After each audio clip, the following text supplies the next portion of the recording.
Hey everyone, this is Andrew from Culips. Today I want to introduce you to a brand new feature on the Culips website called the Culips Fluency Files. We're really excited about this new feature over here at Culips, and I think you'll love it too. So in this video, I'm going to explain to you what the Fluency Files are, how you can study with them, and where you can access them. Let's get started.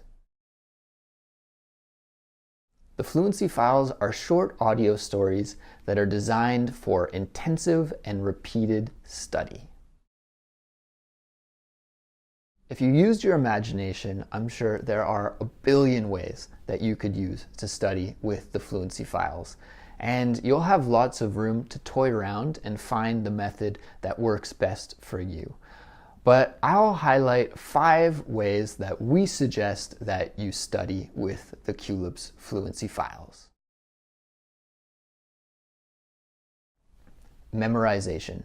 The Fluency Files are purposely short so that you can memorize chunks of them.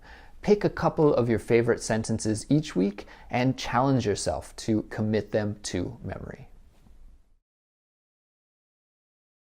Shadowing.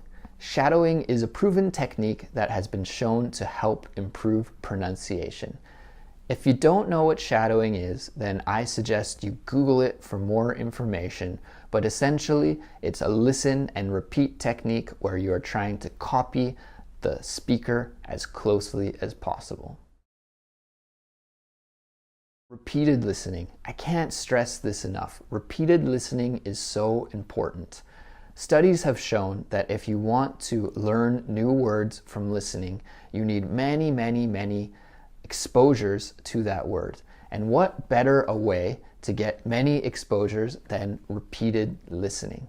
So I suggest that you listen to each fluency file until you have it down pat. If this takes 100 times, if this takes 500 times, or even if it only takes 10 times, until you can understand each file perfectly without looking at the script, then don't move to the next fluency file. Dictation.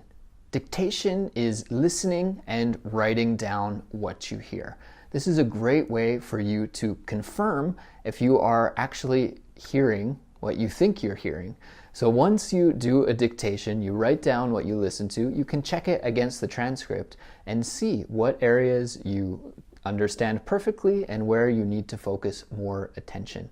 And there's actually an area built right into the PDF of the Fluency Files that allows you to practice dictation. Responding. This is the fun part where you get to be productive with your English. Now, this can mean speaking or writing, and it could be a video blog, it could be a discussion at your English meetup group, it could be a diary entry. You should respond to the content in the Fluency File, stating your own opinion, what your thoughts are on the subject. And in this way, you can get some speaking practice and some writing practice as well. The Fluency Files are completely free for Culips members, and to download them, all you have to do is log in to culips.com and visit our members dashboard. If you're not a Culips member yet and you would like to download the Fluency Files and also get the study guides for all the rest of our Culips series, just visit culips.com and you can sign up for a very affordable price. So that is it for now. Happy studying, and I'll talk to you soon. Bye.